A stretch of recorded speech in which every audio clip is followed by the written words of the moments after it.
The wagon lurched over another rut, and Rachel Colton bit down hard to keep from crying out. Not from pain, though her bones ached from 2 days of jolting travel, but from the sheer effort of holding herself together. The alkali dust coated everything: her throat, her dark blue traveling dress, even the inside of her eyelids. Each breath tasted of salt and surrender. "Almost there," her Uncle Silas muttered from the driver's seat, not meeting her eyes. He hadn't looked at her properly since they'd left Fort Klamath 3 days ago. Just over that rise. Rachel didn't answer. What was there to say that she understood why he was doing this, that she forgave him for trading her to settle his gambling debts? The words would have been lies, and she was done with pretty falsehoods. If she was going to survive whatever came next, she needed to hoard her truths like ammunition. The landscape stretched endlessly before them, a canvas of volcanic rock and sparse sagebrush beneath a sun that hammered down without mercy. The lava beds appeared first as a dark smudge on the horizon, then gradually revealed themselves as a labyrinth of black stone formations, caves, and natural fortresses. It was beautiful in its desolation, terrible in its indifference. "They call it the land of burnt rivers," Silas said, his voice cracking. Whether from thirst or guilt, Rachel couldn't tell.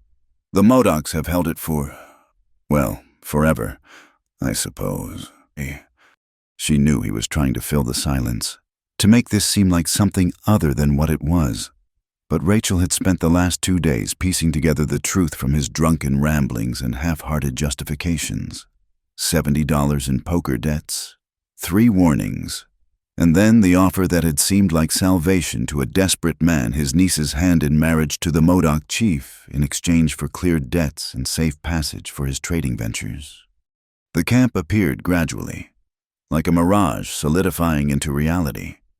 Wikiup's dome-shaped dwellings made of bent willow and tule reeds dotted the landscape in careful clusters. Smoke rose from cooking fires in thin streams, and she could see figures moving about their daily tasks. Children played near the edges. Women worked at hide frames. Men tended to horses. It looked so normal it was almost frightening. "Remember what I told you," Silas said urgently. "Be respectful. Don't resist. They're not savages. Whatever people say, different ways, that's all. You might even—" "Stop!" Rachel's voice came out harder than she intended. "Just stop." The wagon rolled into the camp's periphery, and activity gradually ceased. Faces turned toward them curious, wary, knowing. Rachel forced her spine straight, lifted her chin. If she was merchandise, she'd at least refuse to look broken. A woman emerged from the nearest dwelling, elderly but moving with surprising grace. Her gray hair was woven with beads. Her dress a practical combination of traditional hide-and-traded cloth. She studied Rachel with eyes that seemed to catalog every detail. "Tall grass woman," Silas said, inclining his head. We've come as agreed." The woman's expression didn't change, but something flickered in her eyes, disappointment. Perhaps, or resignation. She spoke in Modoc, the words flowing like water over stones, then switched to accented but clear English. "The chief waits. Come." As Rachel climbed down from the wagon, her legs trembling from the journey, she caught sight of him for the first time. Nightbear Nathan Cross. She'd learned, though few used his white name, stood near the central fire pit, conferring with 2 other men. He was taller than she'd expected, his bearing that of someone accustomed to leadership. His clothing was a practical mix of cultures: cotton shirt, leather leggings, moccasins adorned with geometric beadwork. An eagle feather hung from his long black hair, which was partially bound back from a face that was younger than she'd imagined, perhaps 30. No more. He glanced up at their approach, and Rachel found herself caught by his eyes. Dark, intelligent, and utterly unreadable. Whatever he thought of this arrangement, he kept it locked away. "Mr.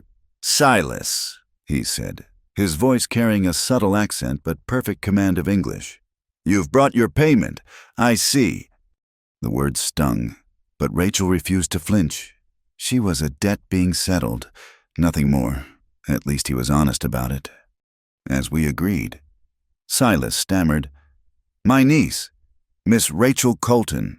She's a good girl, can read and write, knows her numbers.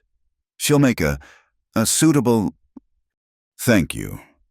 Nightbear's tone cut off the rambling. "Our agreement is concluded. Tallgrass Woman will see to your departure provisions." It was a dismissal, clean and final. Silas looked between them, opened his mouth as if to say something to Rachel, then closed it again. He turned and followed Tallgrass Woman without a backward glance, leaving Rachel standing alone before the chief of the Modoc band. The silence stretched between them, observed by dozens of eyes. A younger woman appeared at Nightbear's side, beautiful, with intricate tattoos marking her chin in the traditional way. She studied Rachel with frank curiosity mixed with something that might have been sympathy. "This is Willow Song, my cousin," Nightbear said. "She'll help you settle in." "I don't need settling in," Rachel said, finding her voice at last. "I need to understand what's expected of me." A flicker of surprise crossed his features, the first genuine emotion she'd seen from him. "Direct, that's unexpected. Would you prefer I simper and faint? I'm sorry to disappoint, but I left my smelling salts in Boston." Someone behind her made a sound that might have been a suppressed laugh. Nightbear's expression shifted minutely, not quite a smile, but something that softened the harsh planes of his face. "What's expected," he said slowly, "is that you adapt, that you survive, that you understand your presence here serves a purpose beyond your uncle's debts. And that purpose is—" This time he did smile, though it held no warmth. "Time, Miss Colton. Your presence buys us time." Before she could ask what he meant, he turned to Willow Song and spoke in rapid Modoc. The woman nodded, then gestured for Rachel to follow her. As they walked away, Rachel caught a glimpse of movement from one of the distant wickiups. A man emerged younger than Nightbear, with scarred hands and eyes that burned with barely contained fury. He watched her pass with such intensity that she stumbled slightly. "Blue Jacket," Willow Song said quietly, following her gaze. "Best to avoid him when possible." "Why?" "His sister died in the raid last spring. His mother, too. He believes the chief's path of negotiation is weakness." She paused. "Your presence here confirms this belief in his mind." Rachel absorbed this information, filing it away. Already the politics of the camp were revealing themselves, layers of tension and strategy she'd need to navigate if she had any hope of what survival escape. She didn't even know what to hope for anymore. Willow Song led her to a smaller wickiup near the camp's center. Inside, it was surprisingly comfortable woven mats on the floor, baskets storing various goods, a fire pit in the center with a smoke hole above. Blankets and furs created distinct sleeping areas. "This will be yours until—" Willow Song trailed off. "Until the wedding," Rachel finished. "When will that be?" "Tomorrow. Perhaps the day after. The chief will decide." She studied Rachel with those frank eyes. "You're not what I expected either." "What did you expect?" "Tears. Begging. Perhaps an attempt to run." She gestured to the vast landscape visible through the entrance.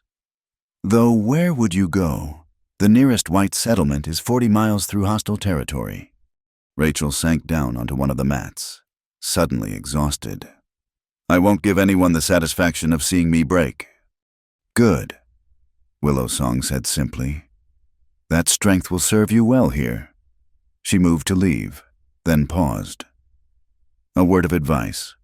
The chief is not what your people would call a savage. Neither is he what you'd call gentle. He is pragmatic. Remember that." Alone at last. Rachel finally allowed herself a moment of weakness. She pulled her mother's jade brooch from her pocket, the one thing of value she'd managed to hide from Silas during his desperate scramble for gambling funds. The green stone caught the light filtering through the smoke hole, a reminder of another life, another world. She could hear the camp settling into its evening routines. Children being called to supper, dogs barking, the rhythmic sound of someone grinding acorns.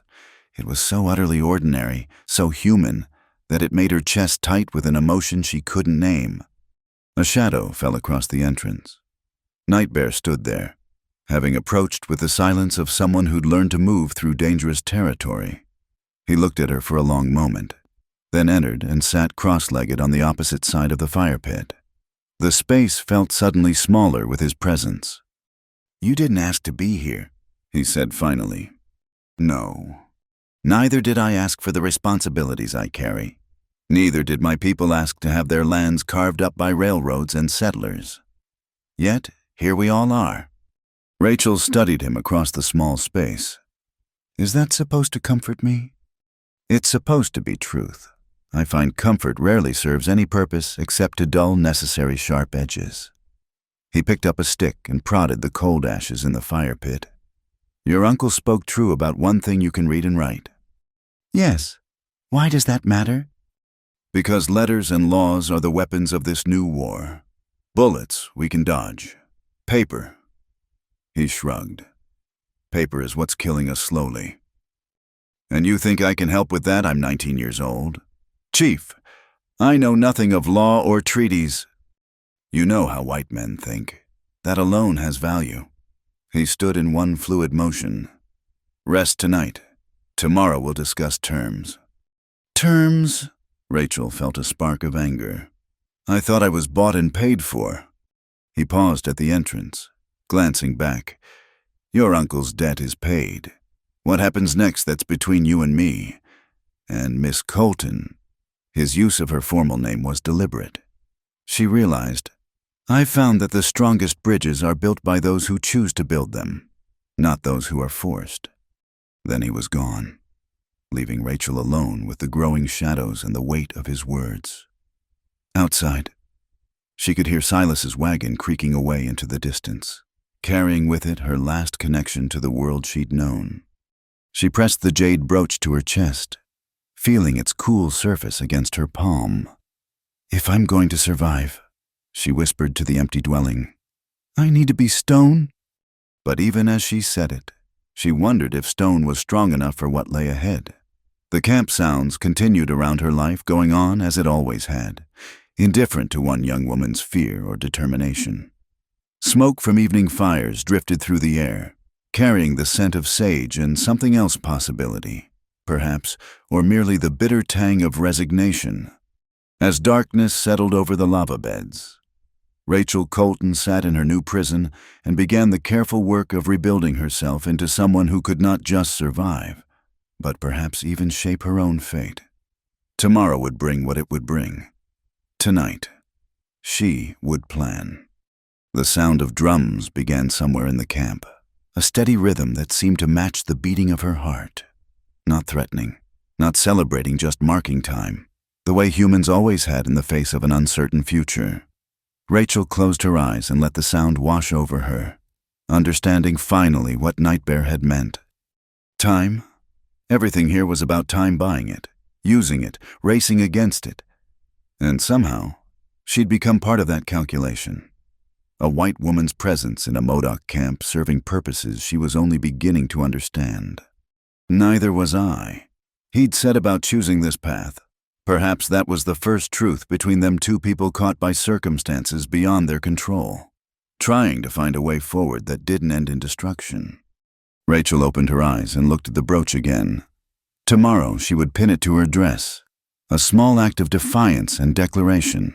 She was still Rachel Colton, still herself, even here, whatever came next. She would meet it with her eyes open and her spine straight. The wagon sounds had long faded into the distance. There was no going back now.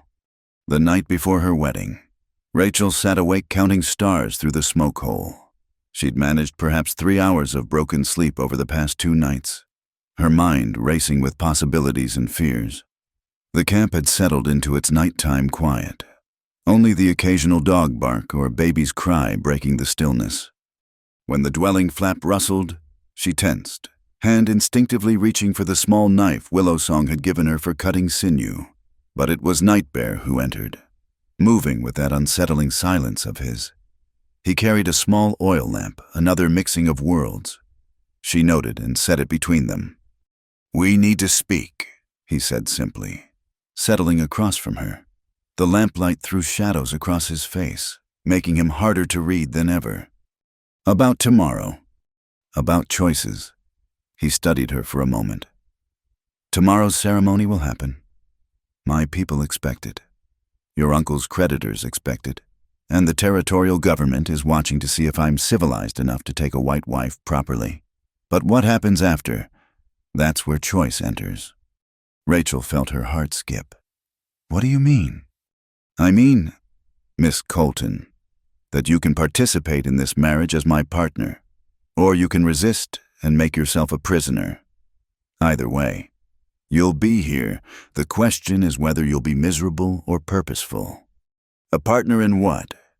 He leaned forward slightly, his voice dropping. "In buying my people time to negotiate a treaty that doesn't end in our extinction.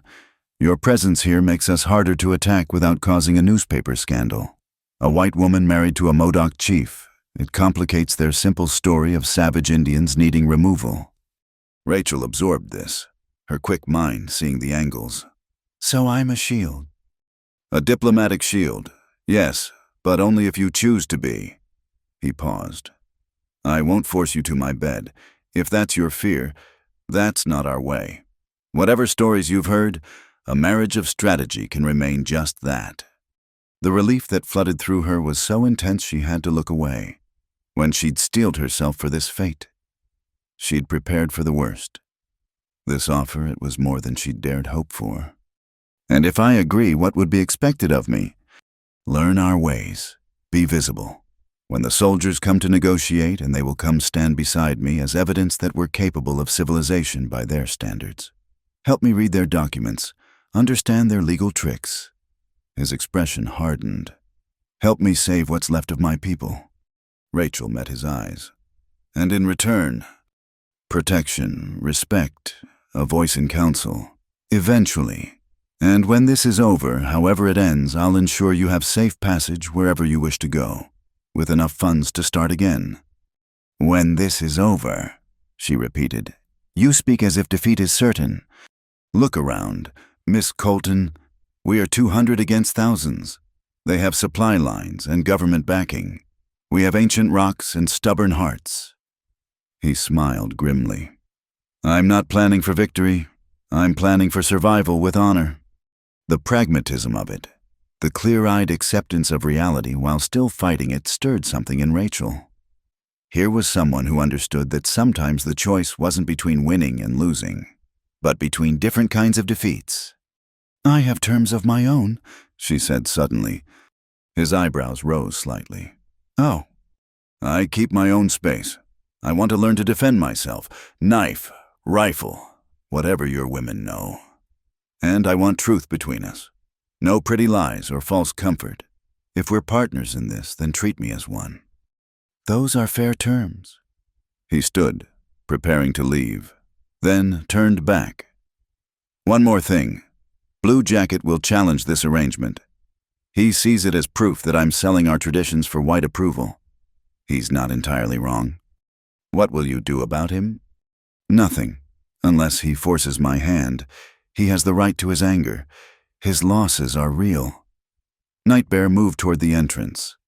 "But if he threatens you directly, that changes things. You would be under my protection." "Would be, will be, after tomorrow." He paused at the threshold. "The ceremony will be at dawn. Willow Song will help you prepare. And Miss Colton, wear something of your own. A mixing of traditions seems appropriate." When he left, Rachel found herself oddly calmer than she'd been in days.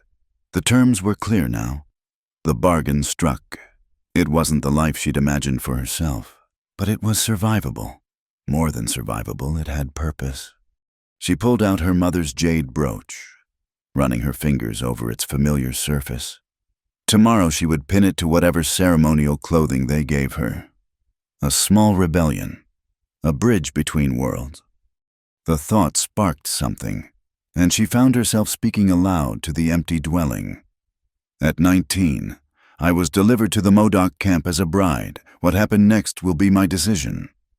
The words felt like power, like reclaiming agency from circumstances. She would not be merely acted upon. She would act. Dawn came too quickly, and not quickly enough. Willowsong arrived with the first pale light, carrying an armload of clothing and accessories. Behind her came tall grasswoman and two younger women Rachel hadn't met. "The chief says you wish to blend traditions," Willowsong said, laying out the items. "So, we bring both." There was a traditional Modoc ceremonial dress, soft doeskin decorated with shells and beads in geometric patterns. But there was also a white woman's shawl, clearly traded for, and ribbon for her hair. The women worked efficiently, helping her dress, braiding her dark hair with a mix of traditional style and Victorian propriety. When Rachel pinned her mother's brooch to the dress, Tallgrass woman made a small sound of approval. "Good," the older woman said. "You bring your mothers with you. They stand with you today." The kindness of it nearly undid Rachel's composure. She'd expected resentment, hatred even. Instead, these women treated her with a practical compassion, not celebrating her circumstances, but acknowledging them with dignity. The ceremony itself was simpler than she'd expected. No grand gathering, no elaborate rituals, just the essential witnesses gathered near the central fire pit as the sun broke over the lava beds. Nightbear waited, dressed formally in beaded shirt and leggings, his chief's markings clear. The vows were spoken in both languages. Willowsong translating. They were practical words about sharing paths and responsibilities, nothing about love or devotion. When it came time for the exchange of symbols, Nightbear offered her a string of blue and white beads valuable, she knew, representing clear water and clouded sky. Rachel had agonized over what to offer in return. She had so little left. In the end, she unpinned the jade brooch and held it out. "This was my mother's, and her mother's before her. It represents continuation, what survives and passes on." She saw surprise flicker in his eyes as he accepted it. The brooch looked small in his hands, but he handled it with evident care, pinning it to his own shirt. The mixing of symbols, jade and beads, east and west, sent a clear message to everyone watching. Blue Jacket stood at the edge of the gathering, his scarred hands clenched at his sides. When the ceremony concluded, he spat on the ground and stalked away. Several younger men followed him. "So it begins," Nightbear murmured, low enough that only Rachel heard. The rest of the day passed in a blur of introductions and adjustments. Rachel was moved to Nightbear's dwelling, larger than her previous one, befitting his status, true to his word. He'd arranged separate sleeping areas, divided by a buffalo hide partition. The respect for boundaries was clear. That evening, as she arranged her few possessions in her new space, Nightbear entered with 2 bowls of food. They ate in companionable silence for a while before he spoke. Blue Jacket held a gathering. About 20 listened. "Should I be worried?" "Not yet. He speaks of dishonor and corruption, but he offers no alternative plan. That limits his appeal." He paused. "For now," Rachel considered this. "What would change that?" "Failure. If my approach fails to win us breathing room, if the soldiers come anyway." He didn't need to finish.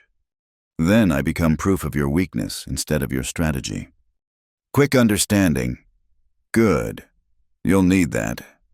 He set aside his empty bowl. "Tomorrow you begin learning. Willowsong will teach you practical skills. Red Cloud, my most trusted warrior, will teach you to defend yourself. And in the evenings, we plan." "Plan for what?" "For when Captain Brevard arrives with his demands. For when the governor sends his negotiators. For when the newspapers come seeking a story about the white woman who married a savage." His smile was sharp. "For all the small battles that might help us avoid the large one."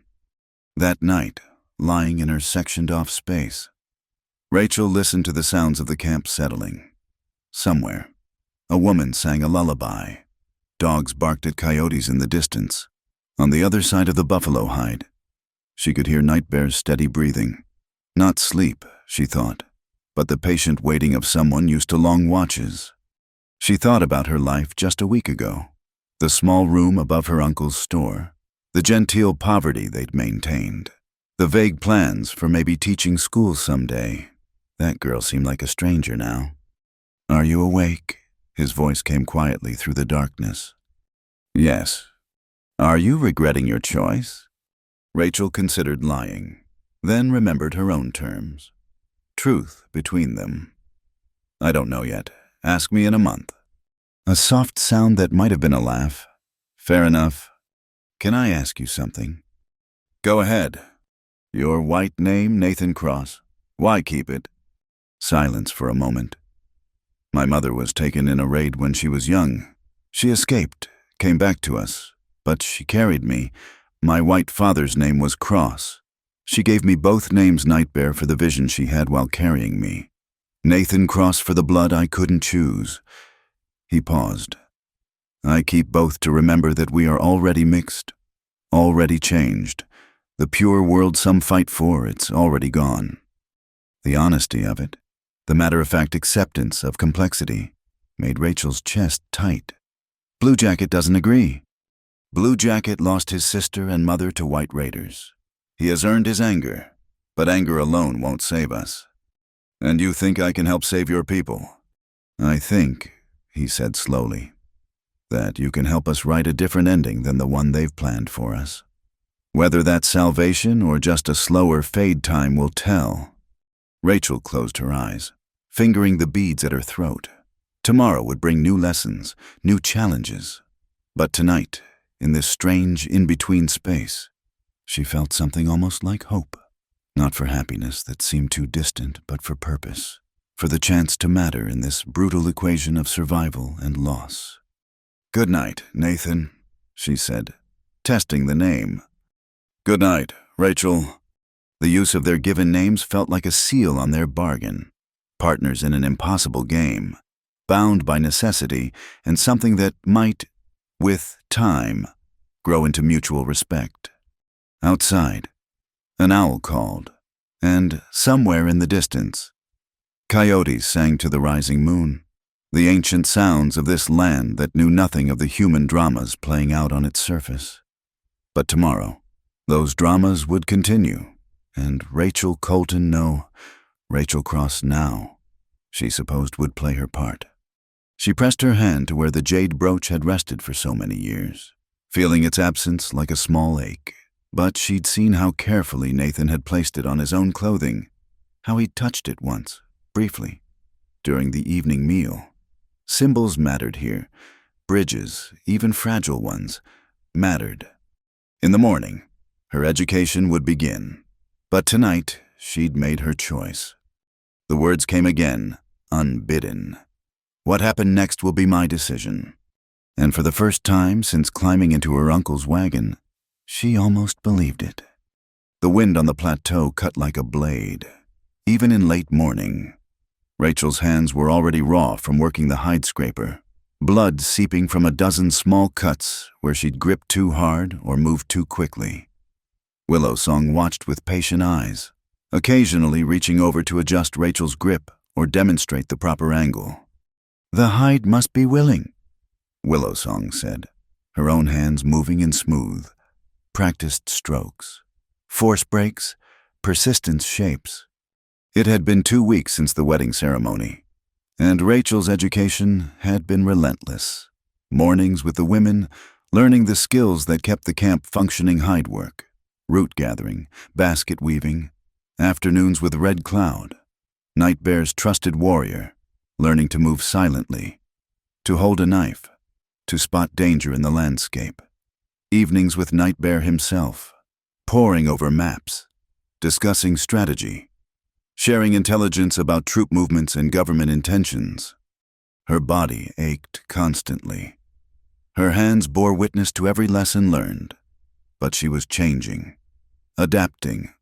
The soft town girl who'd climbed down from Silas's wagon was disappearing, replaced by someone harder, more capable. "Your hands are like baby birds," Tall grass woman observed, bringing water, weak now, but growing flight feathers. Rachel accepted the water gratefully, noting how the older women had begun to include her in their casual conversations. Not acceptance, exactly, but a recognition that she was trying, that she wasn't merely playing at learning their ways. A commotion near the camp's eastern edge drew their attention. Several young men were arguing, voices raised. At their center stood Blue Jacket, his scarred hands gesturing sharply as he spoke. Rachel couldn't understand all the Modoc words, but the tone was clear accusation, anger, challenge. "What's happening?" Rachel asked. Willowsong's expression hardened. "He questions today's patrol routes, says the chief sends warriors to protect white settlements while leaving our own flanks exposed." Is that true? Truth is complex. Willowsong set aside her work. The chief seeks to prevent incidents that would bring soldiers. Blue Jacket sees only the insult of guarding those who would destroy us. The argument escalated. Rachel saw Nightbear emerge from a council meeting, his face carefully neutral as he approached the group.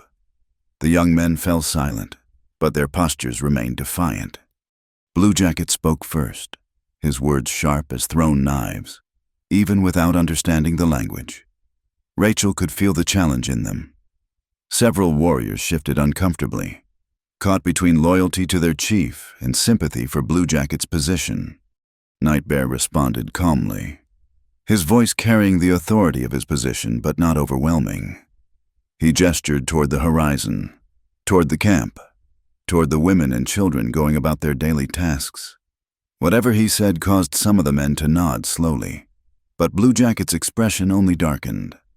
Then Blue Jacket pointed directly at Rachel. The words that followed needed no translation.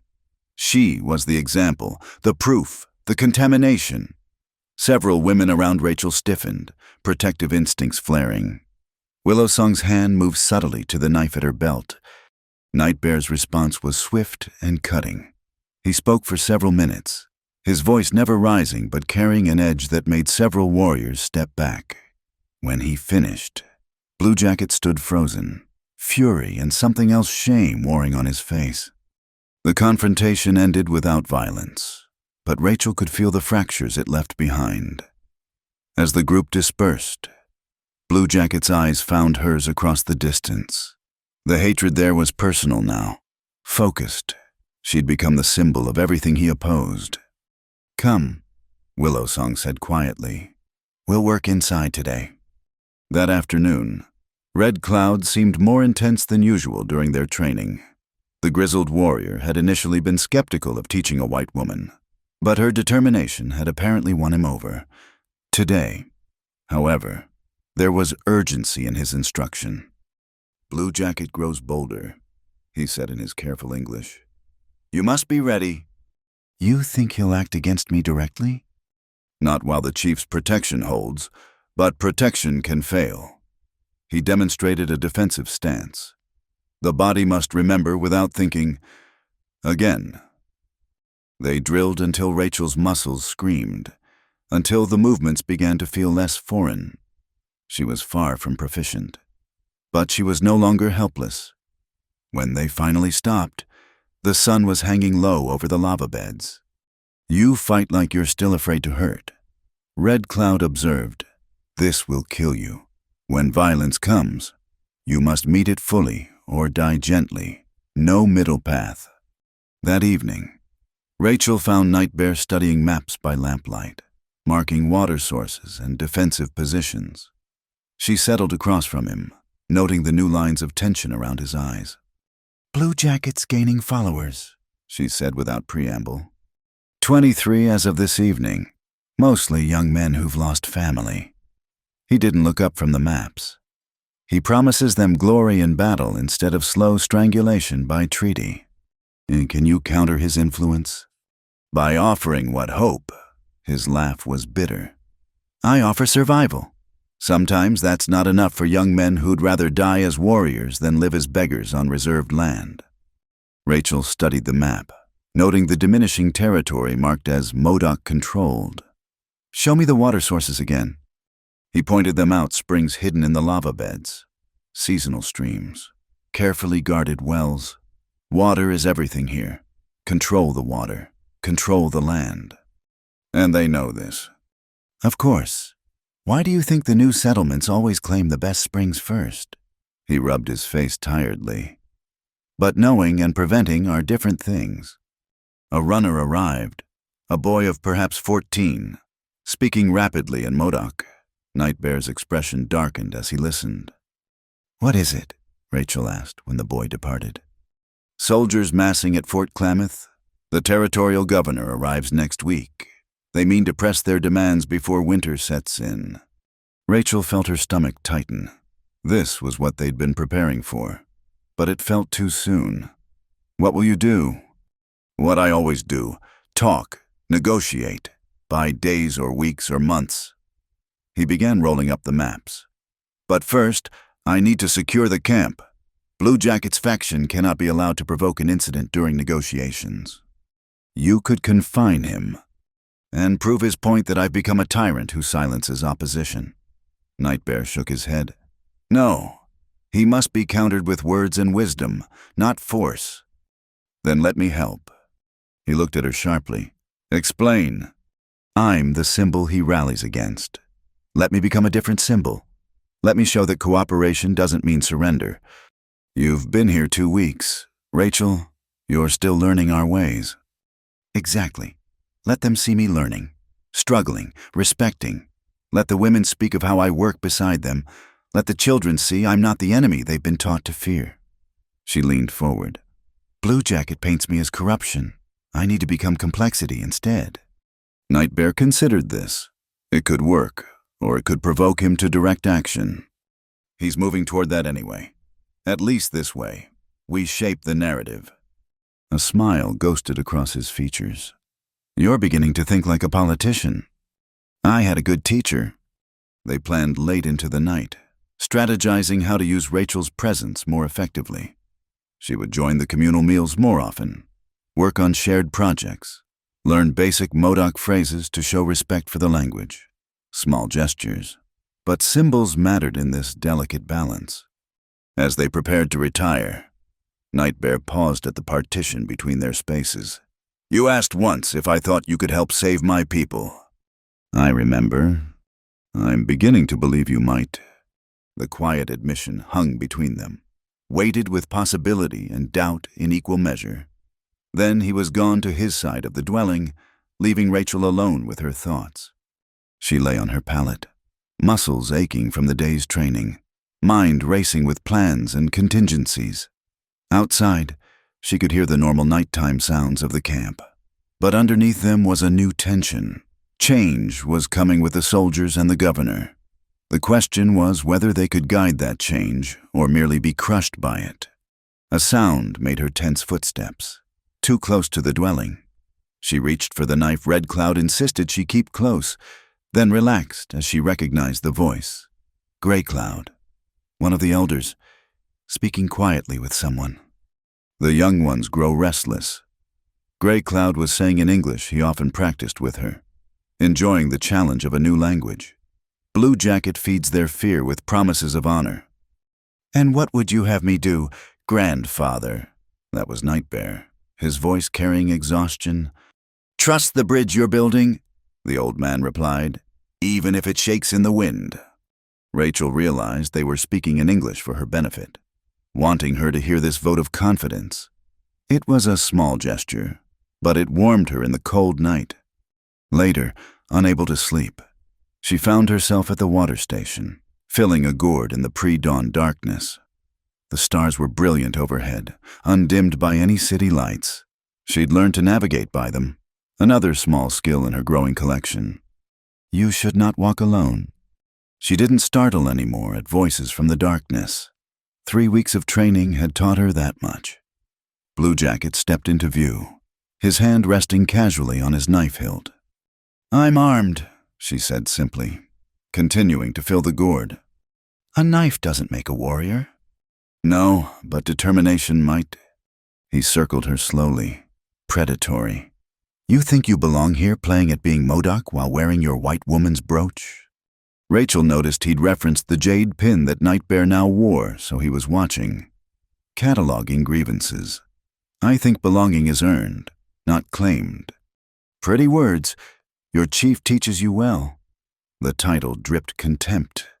Tell me, white woman, what will you do when your people come to slaughter us, stand with us, or run to them?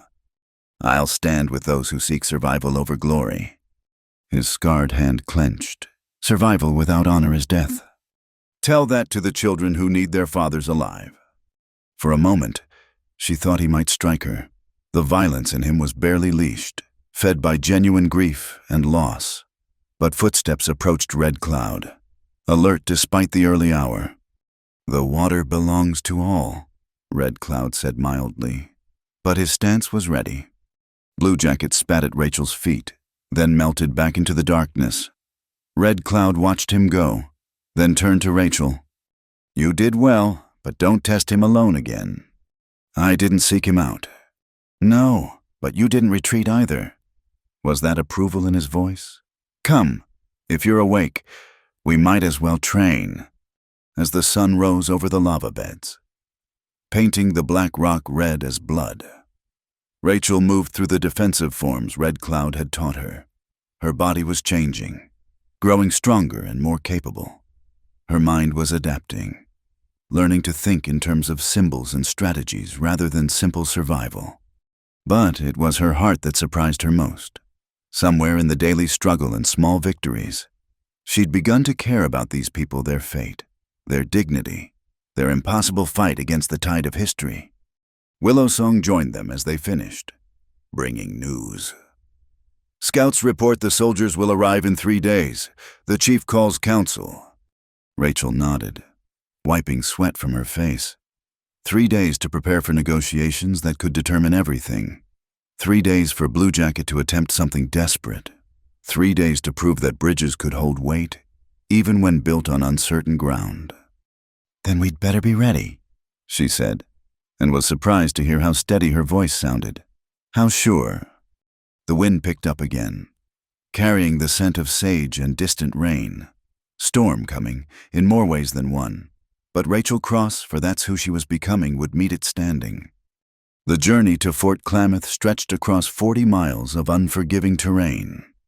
Rachel rode beside Nightbear, her body moving with the horse in a way that would have been impossible just weeks ago. Behind them, Red Cloud led a small delegation of warriors, while Willowsong and 2 elder council members brought up the rear. The choice of who to bring had been calculated enough to show strength, not enough to seem threatening. The first day took them through sage-dotted valleys and across dried creek beds. The autumn sun beat down relentlessly, but Rachel had learned to wrap her head properly, to conserve water, to read the landscape for signs of shelter. She caught Nightbear watching her with something like approval as she navigated a particularly treacherous rocky passage without hesitation. You've changed, he observed during their midday rest. Adapted, she corrected, checking her horse's hooves for stones. Survival requires it. Some never adapt. They break instead. Rachel thought of her Uncle Silas, of his weakness disguised as pragmatism. Breaking was never an option for me. That evening, they camped in a grove of juniper trees, the elevation bringing blessed coolness. As the warriors set up a defensive perimeter, Rachel helped Willowsong prepare a simple meal. The easy partnership between them would have seemed impossible that first day in the wagon. The fort will test you differently, Willowsong warned quietly. Your own people will see you as corrupted, lost. They're not my people anymore, Rachel said, then paused. No, that's not right. They are my people, but so are you. That's what makes me useful. I belong to both and neither. Nightbear overheard, joining them by the small fire. That's a dangerous position. Bridges can be burned from either side. Then I'll have to be fireproof. Red Cloud laughed from his position near the horses. The white woman grows thorns. Good. She'll need them. The second day brought them into pine forest, the air sharp with resin. They were climbing now, the horses laboring up steep switchbacks. Rachel found herself watching their back trail. A habit Red Cloud had drilled into her. Twice she spotted dust plumes that made her nervous, but they proved to be deer, not pursuers. It was late afternoon when they encountered the settler family. The cabin sat in a small clearing, smoke rising from its chimney. A woman emerged first, rifle in hand, children peering from behind her skirts. Her husband appeared moments later, his own weapon trained on the party. "Stay back," the man called. "We want no trouble." Nightbear raised his hand in a gesture of peace. "We travel to Fort Klamath on official business. We mean no harm." The settler's eyes found Rachel, and his expression shifted from wariness to confusion to something like disgust. "You're white," he said accusingly. "I am," Rachel replied calmly. "And you ride with them willingly." "I ride with my husband." The words seemed to physically pain the man. His wife pulled their children back, as if Rachel's presence might contaminate them. "You're the one we heard about. The woman who—" She couldn't finish, horror clear on her face. "Who chose her own path," Rachel finished. "Yes." The man spat. "Race traitor! You're worse than them, at least they can't help what they are." Rachel felt Nightbear tense beside her, saw Red Cloud's hand drift to his weapon, but she nudged her horse forward, keeping her voice level. "We seek only passage. But know this, the peace my husband maintains is what keeps your family safe. Perhaps remember that before you judge too harshly." "Don't threaten us, woman." "I don't threaten, I inform." She turned her horse. "We'll water at the stream and move on. You'll never know we were here." As they rode away, she could feel the settler's eyes burning into her back. Her hands shook slightly, but she kept them steady on the reins. "You handled that well," Nightbear said once they were out of earshot. "Did I? I wanted to scream at them, to make them understand." She broke off, frustrated. "Understanding comes slowly, if at all.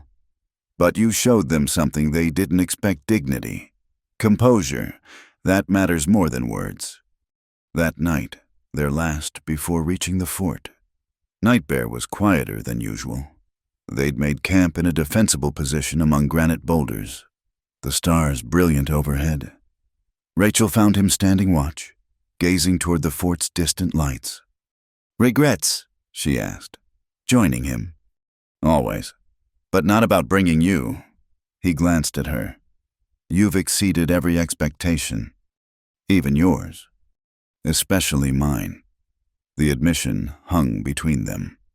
"I thought you'd be a symbol only. Instead, you've become—" "What?" "Real, present, necessary." The word caught her off guard.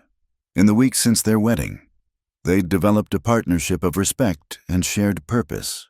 But this felt different, more personal. He seemed to sense her thoughts. "Tomorrow will be difficult. They'll try to humiliate you, to use you against me. Edmund Styles, especially, he has a gift for finding weakness." "Let them try. I've been scraped by expert hands now. Words seem less sharp." He smiled at her reference to hide work. "Still, stay close. There are kinds of cruelty you haven't faced yet." She wanted to ask what he meant, but something in his expression warned her off.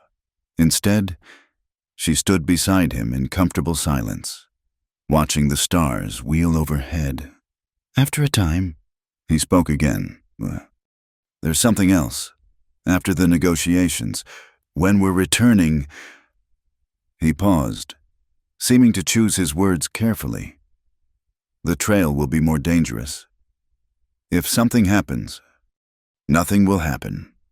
If it does," he continued firmly, "Red Cloud has instructions to get you to safety. There's a missionary couple in Canyon City who would help you start over. I won't leave." "Rachel." "No." She turned to face him fully. "I made my choice. I honor my commitments. Whatever comes, we face it together." He studied her in the starlight, then reached out slowly, giving her time to pull away. His hand cupped her face gently, thumb brushing across her cheekbone. "You humble me," he said quietly. The touch lasted only a moment before he stepped back, returning to his watch. But Rachel felt the warmth of it long after, a promise of something that might grow between them if they survived what was coming. Fort Klamath appeared at midday, its wooden walls and watchtowers an alien intrusion in the landscape. The flag snapped in the wind, and Rachel could smell the familiar sense of civilization horse manure, gun oil, baking bread. It should have felt like coming home. Instead, it felt like entering enemy territory. Soldiers watched from the walls as they approached. Rachel kept her head high. Aware of the picture, they made a white woman in mixed dress, riding with Modocs as if she belonged there, which, she realized with surprise, she did. Captain Brevard met them at the gates, his weathered face carefully neutral. Beside him stood a younger man in civilian clothes, who could only be Edmund Styles, sharp-featured, calculating eyes, the look of someone who fought with words instead of weapons. "Chief Nightbear," Brevard said formally. "We've been expecting you." "Captain," Nightbear dismounted smoothly. "May I present my wife, Rachel Cross." Styles's eyes fixed on her immediately, cataloging every detail. "Mrs. Cross, or do you prefer your maiden name? I imagine the marriage customs of the Modoc are quite different from our own." "Mrs. Cross is correct," Rachel said, dismounting without assistance. "And yes, the customs differ. I found them refreshingly honest." "Honest," Styles repeated, as if tasting the word. "An interesting choice of terms. Tell me, has your marriage been, that is, are you truly Mr. Styles?" Nightbear's voice carried an edge of warning. "My wife's dignity is not a subject for your curiosity." "Of course not. Merely establishing the legitimacy of the arrangement for legal purposes." Rachel stepped forward. "Our marriage is recognized by Modoc law and witnessed by the required parties. If American law requires additional documentation, I'm happy to provide testimony. In writing, if you prefer. I understand you're quite fond of documents." Brevard coughed, possibly hiding amusement. "Perhaps we should continue this inside. The governor will arrive tomorrow, but we can begin preliminary discussions." They were housed in the civilian quarters, a small building that at least offered privacy. As they settled in, Rachel noticed how the fort had changed since she'd last seen such a place. More permanent structures, more artillery, more sense of impending purpose. That evening, Brevard invited them to dine in his quarters. His wife Margaret proved to be a surprise intelligent, gracious, and genuinely curious about Rachel's experiences. "It must have been terrifying," Margaret said over the simple meal. "Being brought to live among strangers." "At first," Rachel admitted. But fear gave way to understanding. They're not what the newspapers claim. Mrs. Brevard, they're people defending their homes, their families. "As are we," Brevard said quietly. "That's what makes this all so damn difficult." Styles leaned forward. "What's difficult is accommodating outdated claims to land better used for progress. The railroad alone will bring prosperity to thousands." "At the cost of how many Modoc lives?" Rachel asked. "Evolution is rarely painless. Mrs. Cross, the strong adapt, the weak, well," he shrugged elegantly. "And which am I, Mr. Styles strong for adapting to life among the Modoc or weak for choosing them over my own kind? That remains to be seen, doesn't it?" After dinner, as they walked back to their quarters under guard, Nightbear was thoughtful. "You did well." Styles was probing for weakness. "Did he find any?"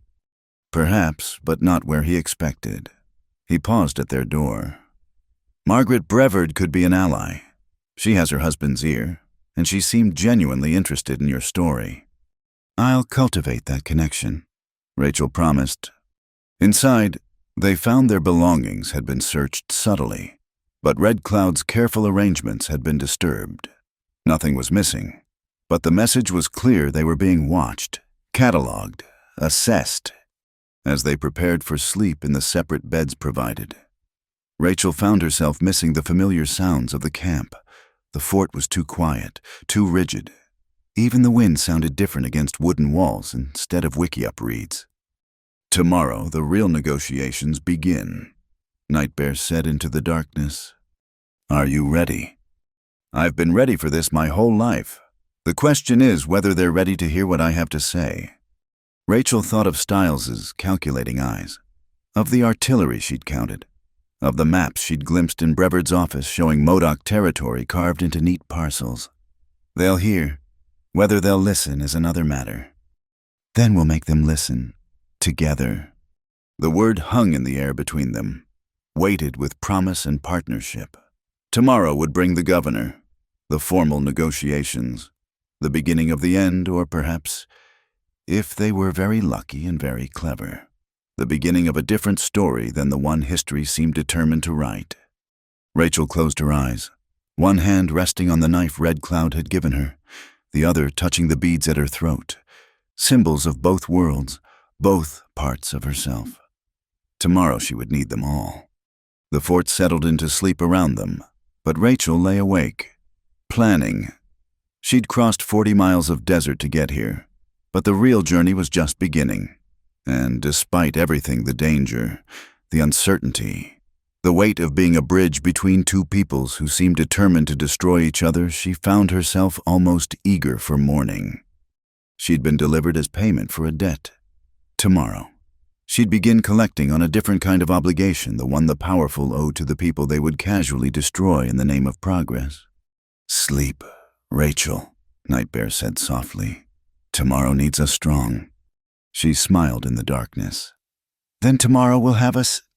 The telegram arrived at dawn, delivered by a nervous corporal who wouldn't meet Rachel's eyes. Nightbear read it silently, his expression darkening with each line. Without a word, he handed it to her. Relocation required within 30 days. Stop designated reservation, 40 miles northeast.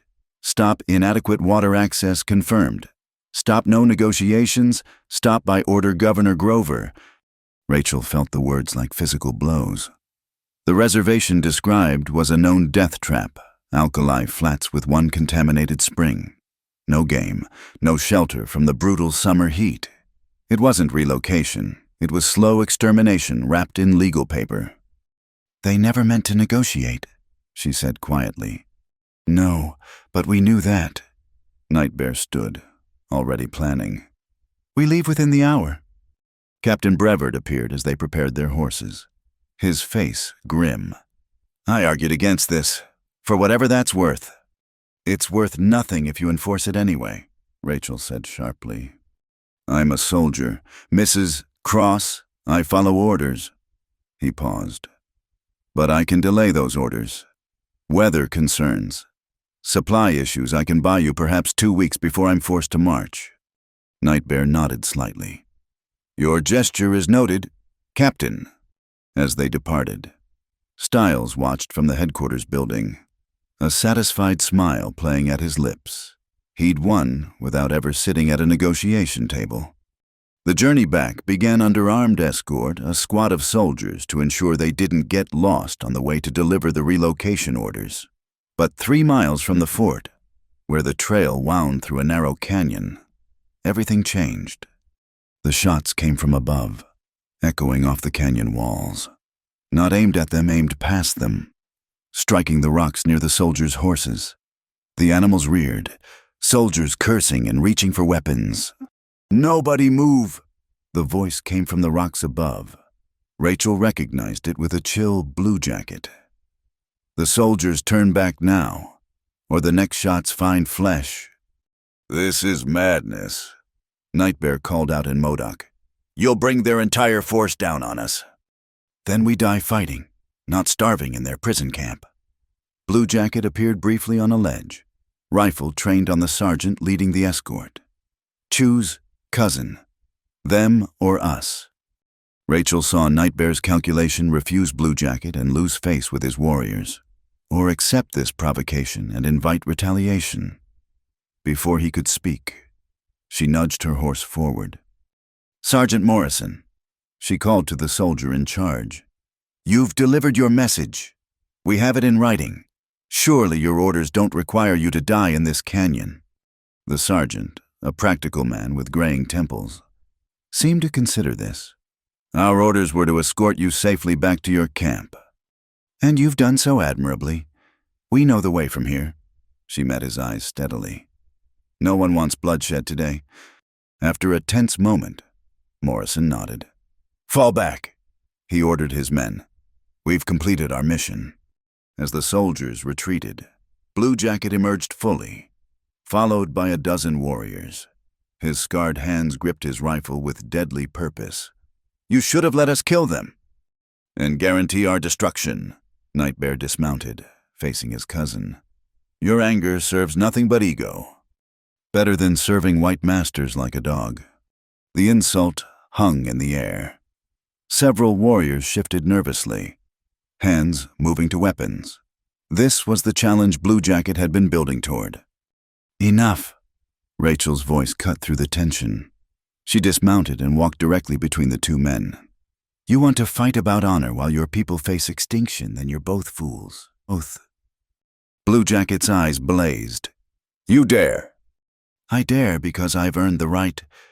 She pulled up her sleeve, showing the cuts and calluses from weeks of work.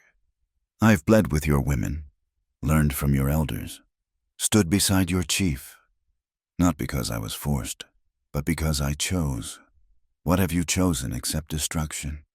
I choose freedom. You choose death. For yourself, that's your right. But for the children, the elders. She stepped closer, ignoring the rifle. I was delivered here as property, traded like a horse. I could have surrendered to that fate. Instead, I chose to fight not with bullets that bring more bullets, but with witness, with truth, with the slow work of survival. Willow Song translated rapidly for those who didn't speak English. The warriors listened, some nodding slowly. Blue Jacket turned to Nightbear. Your white woman speaks pretty words. Will they stop the soldiers' guns? No, Nightbear admitted. But they might change the terms of our ending. Die fast or die slow, those aren't our only choices. Not yet. The ride back to camp was tense. Blue Jacket's faction shadowing them like wolves. Rachel rode beside Nightbear, noting how he favored his left side, an old wound aggravated by stress. She'd learned. That was dangerous, he said quietly, stepping between us. Everything's dangerous now. At least that bought us time to think. They found the camp in upheaval. News of the relocation order had arrived ahead of them. Carried by the swift runners Blue Jacket had sent. Families were arguing, some packing belongings, others refusing to move. Children cried, sensing their parents' fear. A Nightbear called an immediate council, the wiki-up filled with elders, war leaders, and clan mothers. Blue Jacket entered last, his supporters flanking him.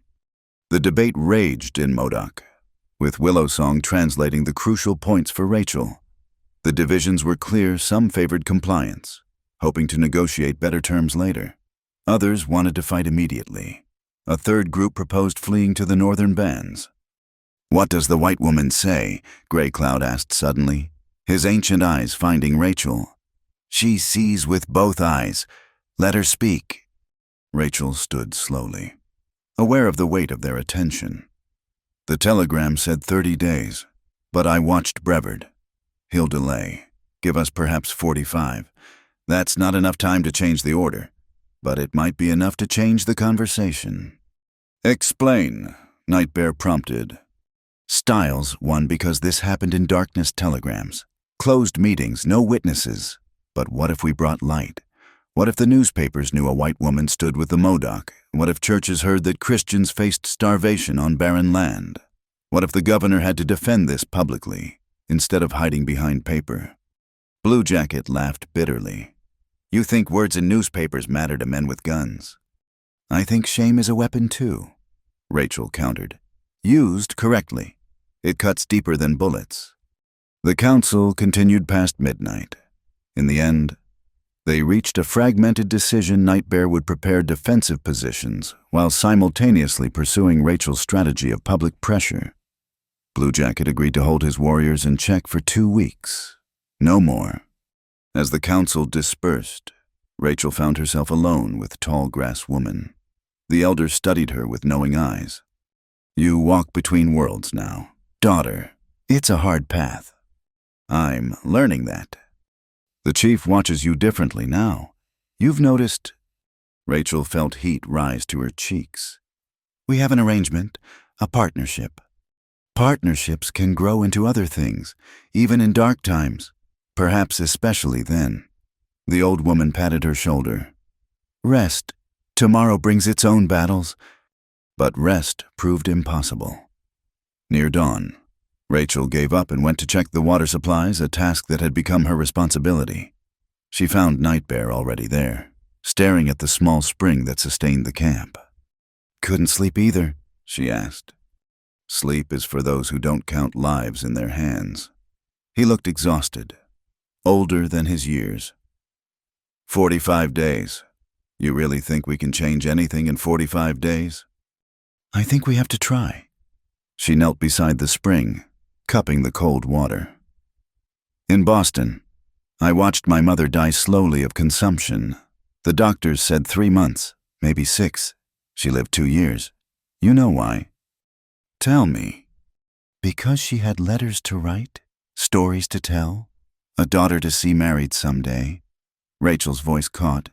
She couldn't change her disease, but she could change its timeline. Maybe that's all we're doing here, buying time. But time matters. Nightbear was quiet for a long moment.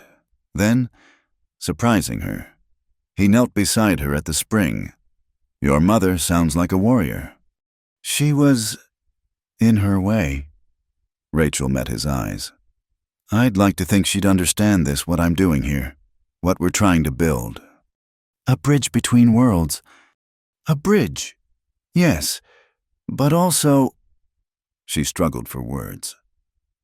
Something new, not your world or mine, but something that could hold both.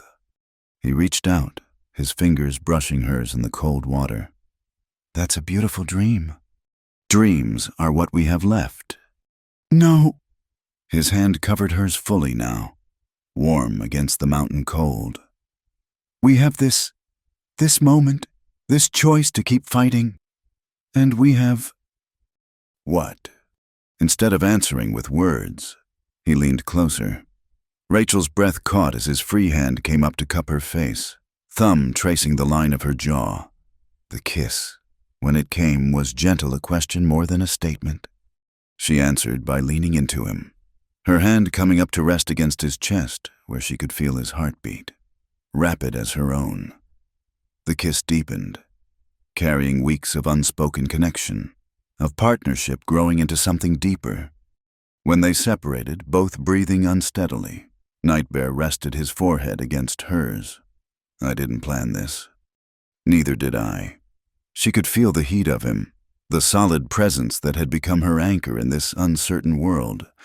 But I'm not sorry. Nor am I. He pulled back slightly, studying her face in the pre-dawn light. But it complicates things. Everything's already complicated. She stood, helping him to his feet. At least this complication is ours to choose. A shout from the camp shattered the moment.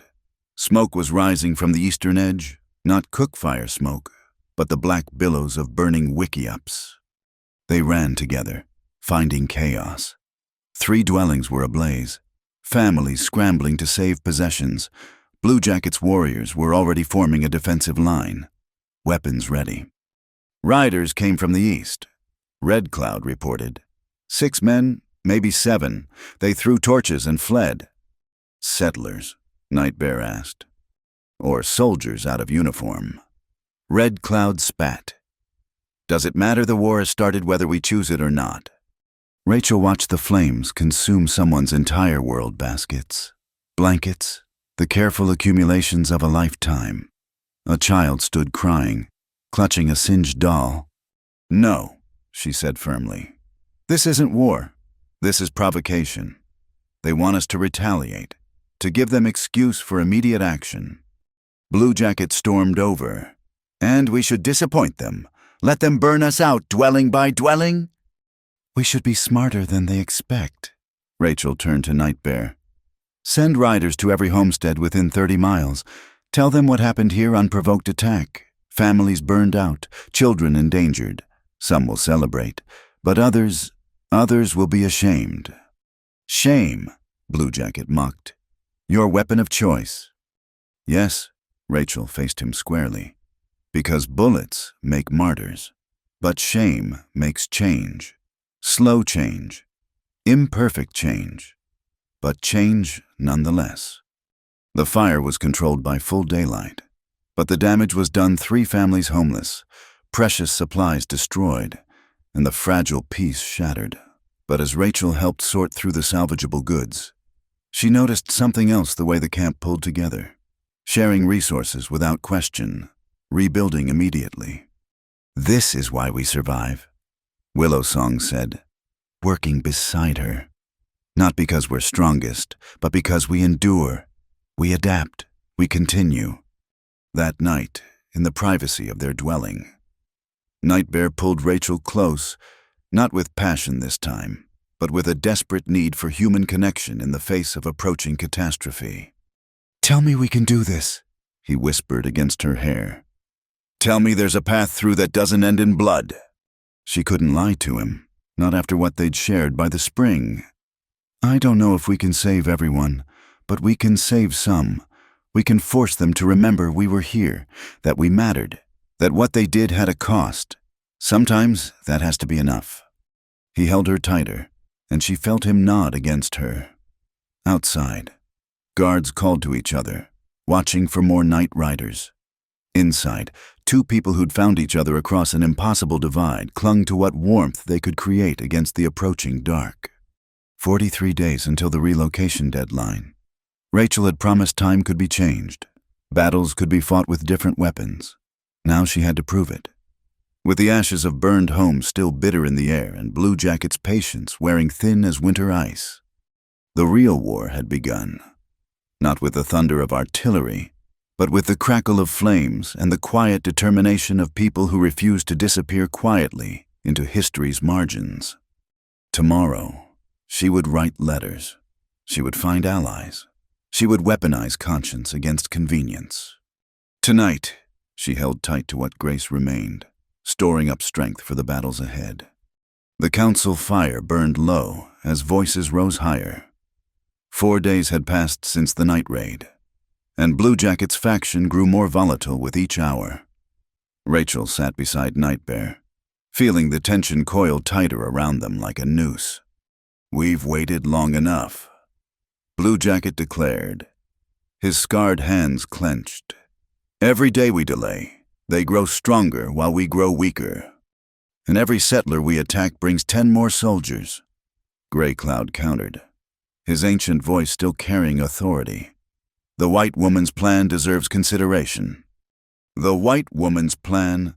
Blue Jacket turned his fierce gaze on Rachel. Tell us, wife of our chief, how many of your letters have been answered?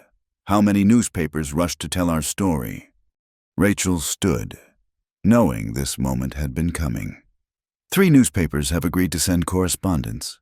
The Methodist Missionary Board is asking questions. And yes, it's slow. Slow? Blue Jacket laughed bitterly. We don't have time for slow. Then give me one more chance, Rachel said suddenly. Let me go to them directly. To the fort, to the settlements. Let me speak as a white woman who's lived among you, who knows the truth. The council erupted. Some called it madness, others desperate enough to consider anything. Nightbear's voice cut through the chaos. If she goes, I go with her. No, Rachel said firmly. That defeats the purpose. I need to appear as my own voice, not as your captive or puppet. The danger is mine to take. She met his eyes, seeing the fear there, feeling its echo in her own chest. 24 hours. Give me that. If I can't shift the tide by then, we implement Blue Jacket's plan. The debate raged until dawn. In the end, It was Tallgrass Woman who cast the deciding vote. Let her try. If she fails, we're no worse off. If she succeeds, she won't, Blue Jacket spat. But when her failure proves the futility of words, perhaps then you'll all remember what we are warriors, not beggars. As the council dispersed, Nightbear pulled Rachel aside. The dwelling felt too small for the weight of what lay between them. This is foolish, he said quietly. They could arrest you, claim you've been corrupted, need rescuing. They could. She touched his face gently. But someone has to break the narrative they're building. Who better than the woman they think they're saving? He caught her hand, pressing it against his cheek. When did you become so essential to me? The same time you became essential to me. She leaned into him, memorizing his warmth. I'll come back. You'd better. At dawn, Rachel set out with just Red Cloud as escort, and he only to the edge of what they considered neutral ground. She wore her most conservative dress, the one she'd arrived in, now mended and altered with Modoc decorative elements. The mixing of styles was deliberate, visual evidence of integration rather than captivity. The white flag she carried felt both protection and target. She reached Fort Klamath by midday, her arrival causing the expected stir. Soldiers gathered, pointing and whispering. She kept her head high, walking directly to the commander's office. Captain Brevard's expression cycled through surprise, concern, and calculation as she entered. Edmund Stiles, unfortunately present, looked like a cat spotting an unexpected mouse. Mrs. Cross. Brevard stood slowly. This is unexpected. I come under flag of truce, Rachel said formally, to speak truths that letters cannot convey. Truths. Stiles leaned forward. How fascinating. Tell me, has your savage husband finally shown his true nature? Do you seek rescue from your unfortunate circumstances? I seek prevention of massacre, Mr. Stiles, on both sides. She told them then clearly, without emotion about the night raid, the burned dwellings, the families made homeless. She spoke of counting days until starvation, of elders preparing for death, of children who didn't understand why their world was ending. Unfortunate, Stiles murmured. But surely they understand progress cannot be stopped. The railroad could go 20 miles north and avoid our lands entirely. Rachel interrupted. The survey maps show it clearly. The current route was chosen not for efficiency, but for access to water and mineral rights on Modoc territory. Brevard's eyes sharpened. How do you know about the survey maps? Because I've learned to pay attention, Captain, just as I've learned that 3 of the railroad's principal investors have also invested heavily in the land parcels designated for settlement after our removal. She let that sink in. This isn't about progress, it's about profit. Careful, Mrs. Cross, Stiles warned softly. Such accusations could be considered seditious. And burning families from their homes, what's that considered? The room fell silent. Finally, Brevard spoke. What do you want? Time. Real negotiations. A delegation to assess whether the designated reservation can actually sustain life. She pulled out a paper. I've drafted a preliminary proposal. 14 days of ceasefire. A joint commission to examine alternatives. And immediate investigation of the night raids. Impossible, Stiles said flatly. Difficult, Brevard corrected, studying the proposal. But perhaps not impossible. I'll need to telegraph the governor. Then I'll wait. She spent the afternoon in a borrowed room, writing furiously. 3 separate accounts, one for the Methodist newspaper, one for the Territorial Daily, and one personal letter to Margaret Brevard, who'd shown sympathy during their dinner. The words that haunted her came unbidden to her pen. At 19, she was delivered to the Modoc camp as a bride. What happened next shook the entire frontier. But she crossed it out. This wasn't about her story anymore. This was about survival. A commotion outside drew her attention. Through the window, she saw riders arriving, hard-faced men she recognized as some who'd celebrated most loudly when the removal was announced. Their leader, a man named Josiah Hartwell, was gesticulating angrily at the gate. Stiles appeared at her door. "It seems word of your presence has spread, Mr. Hartwell insists on speaking with you." "I don't speak with men who burn children from their beds." "You can't prove he was involved." "I don't need to prove it. I just need to make it public enough that proof becomes necessary." Stiles smiled thinly. "You're more clever than expected, Mrs. Cross. That makes you dangerous." "Good."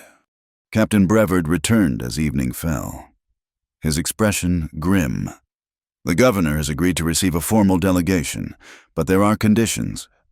You must return to the camp tonight. He won't negotiate while you're here as potential hostage. The Modoc must cease all hostile actions immediately, and the delegation is limited to 5 people, with mandatory military escort." "When?" "3 days hence. Jacksonville. The governor will give you 1 hour to present your case." It wasn't enough, but it was more than they'd had. Rachel stood. "I accept on behalf of my husband and our people." "Our people," Stiles repeated mockingly. "How thoroughly you've been converted." "Converted? No, Mr. Stiles. Educated." The journey back to camp stretched tense and uncertain through darkness. Rachel pushed her horse hard, knowing Blue Jacket's deadline approached with dawn.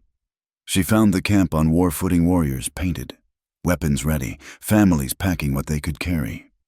"You're almost too late." Willowsong met her at the camp's edge. Blue Jacket called for a vote. The chief held them off, but barely. Rachel went straight to the council fire, still in her mixed dress, trail dust coating everything. The gathered leaders turned as one. "Well," Blue Jacket demanded. 3 days. The governor will see us in Jacksonville. 5 delegates. 1 hour to prevent war." "1 hour," Blue Jacket laughed. "You traded our dignity for 1 hour of their time." "I traded nothing. I bought opportunity." She pulled out Brevard's written confirmation. "They expect us to fail, to confirm their assumptions. Instead, we'll show them something they don't expect: intelligence, documentation, legal arguments they can't dismiss. And when they dismiss us anyway, then we'll have it on record, in front of witnesses. Their rejection won't be hidden in telegraph offices, but spoken aloud where reporters can hear." She met Blue Jacket's eyes. "You want to fight?" "This is how we fight now, not just with bullets that they have more of, but with truth that they can't kill as easily." Nightbear stood. "We have 3 days to prepare. I'll lead the delegation myself." "No," Grey Cloud interjected. "Oh, you're war chief.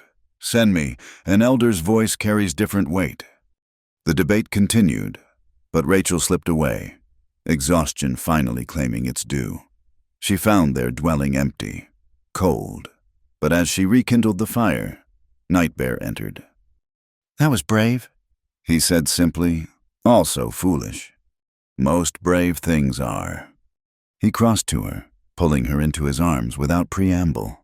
"When you didn't return by sunset, I thought—" He didn't finish, but she felt the tremor in his hands. "I'm here," she whispered. "I'm safe." "For now." He pulled back to study her face. "In 3 days, you'll walk back into their world. What if they don't let you leave again?" "Then you'll come for me." "Always." The word was a vow. He kissed her then, with none of the earlier gentleness. This was desperate, claiming a bulwark against approaching loss. When they separated, breathing hard, Rachel made her own choice. She took his hand, leading him to her sleeping area. "Stay with me tonight, not as chief and advisor, but as what we are to each other," he finished. That night, they found solace in each other, comfort that went beyond physical joining. Each touch was a promise, each whispered word a defiance of the fate trying to tear them apart. When dawn came, they lay entwined, watching light creep across the dwelling walls. "Whatever happens in Jacksonville," Nightbear said quietly, Know that this us it matters. It's real. The only real thing in all this madness, Rachel agreed. A runner arrived as they dressed. The military escort would arrive at noon to collect the delegation. The camp burst into preparation. Gray Cloud would lead, accompanied by 2 other elders, Willow Song as translator, and Rachel as witness and advocate. Blue Jacket watched the preparations with hooded eyes. As Rachel passed, he caught her arm not roughly, but firmly.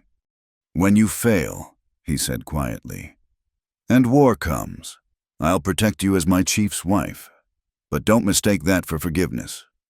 "And when we succeed," Rachel replied, "I'll still respect your anger, but don't mistake that for agreement." He released her, something almost like respect flickering in his eyes. The delegation gathered as the sun climbed toward noon. Rachel had changed into her most formal dress, but kept the Modoc beadwork at her throat, the moccasins on her feet. Symbols mattered. Nightbear walked with her to the camp's edge. "Remember, you're not begging. You're negotiating. They need peace as much as we do, even if they won't admit it." "I know." She touched the pouch at her belt, copies of treaties, maps, legal precedents Gray Cloud had helped her gather. "We have truth on our side. Truth doesn't always win." "No, but it doesn't always lose either." The military escort appeared precisely at noon. 20 soldiers, armed and alert. The lieutenant in charge looked uncomfortable with his duty. "Mrs. Cross," he nodded stiffly, "I'm instructed to ensure your safety to Jacksonville and back." "Thank you, Lieutenant Morrison." She recognized him from the canyon encounter.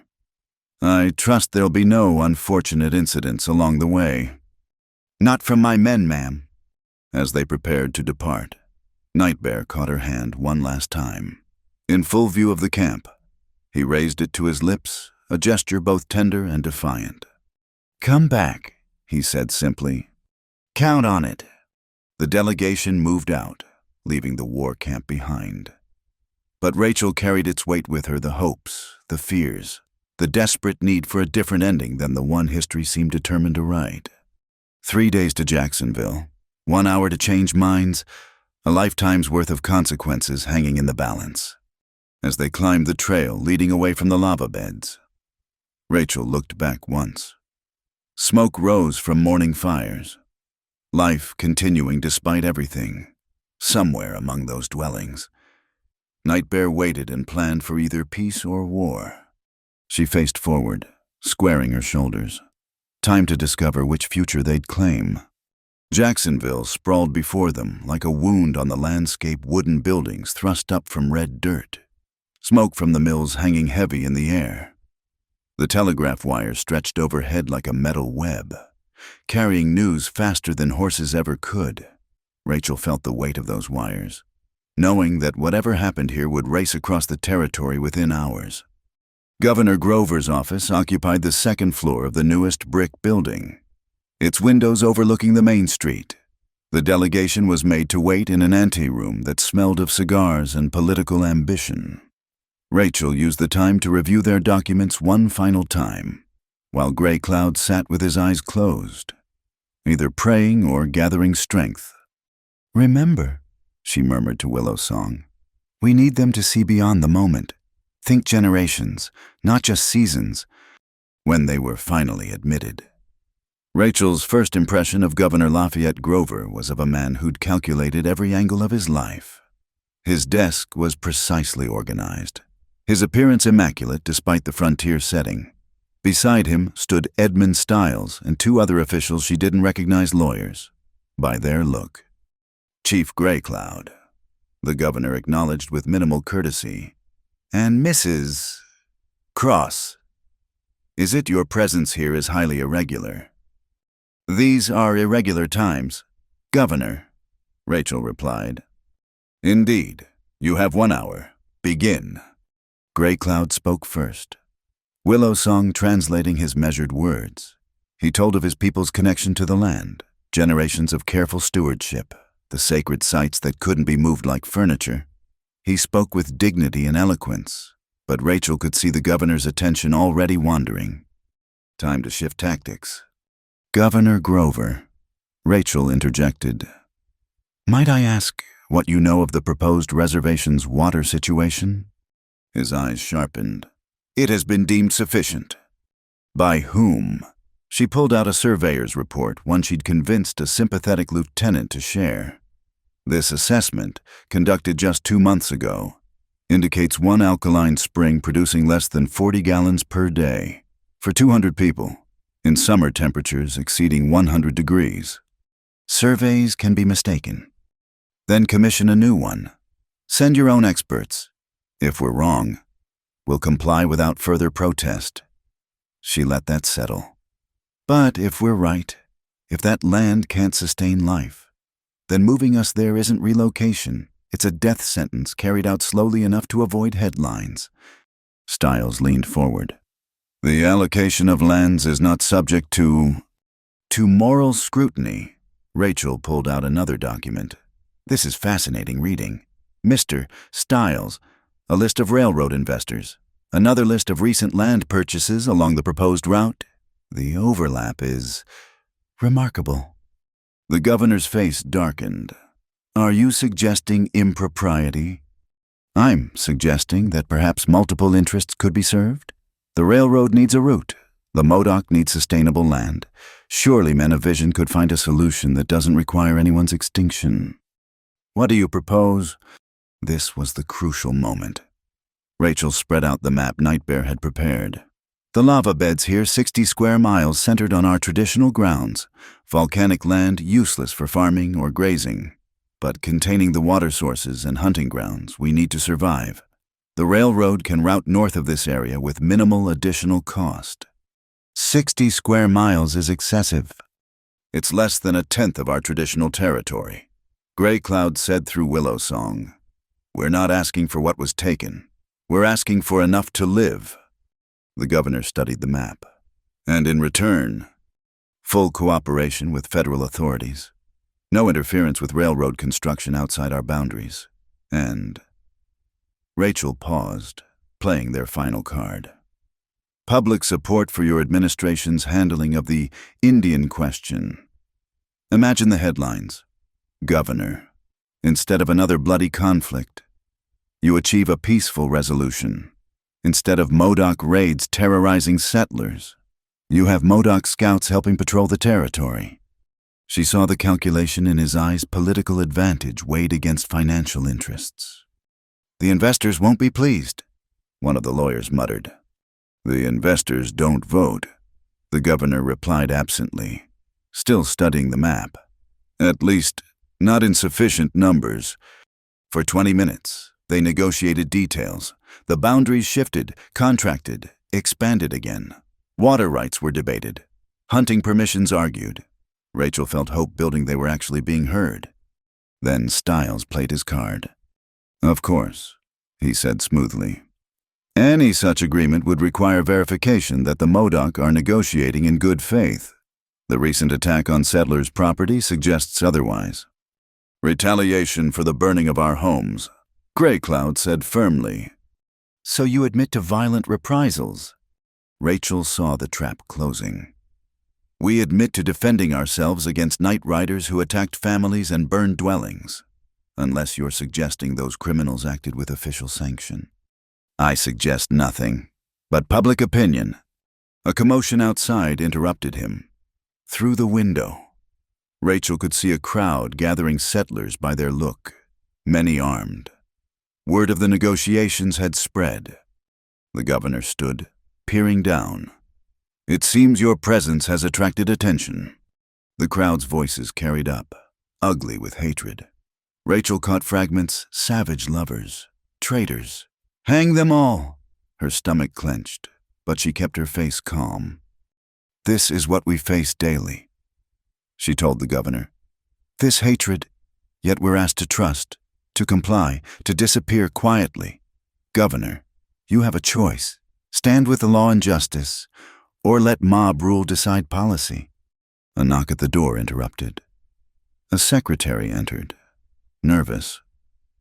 Governor, Captain Brevard has arrived from Fort Klamath. He says it's urgent. Brevard entered, travel-stained and grim. He nodded to Rachel, then addressed the governor directly. "Sir, I've just received word. Blue Jacket's broken from the main Modoc band. He's gathering warriors, threatening to attack the railroad camp at Devil's Canyon. Says if his people are going to die anyway, they'll take enemies with them." Rachel's heart sank. Blue Jacket had given them 3 days barely. "How many warriors?" the governor demanded. "Perhaps 40, but in that terrain, 40 could hold off a regiment." Stiles smiled coldly. "So much for good faith negotiations." "Blue Jacket doesn't speak for us," Gray Cloud said urgently.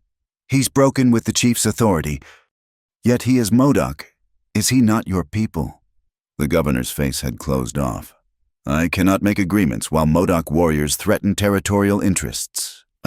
"Then let us stop him," Rachel said desperately. "Give us time to bring him back under authority. Chief Nightbear has apparently lost control." Stiles finished. "Perhaps it's time for military solutions after all." "Governor," Captain Brevard spoke carefully. "If I may, Mrs. Cross has a point. A military response will spark full conflict.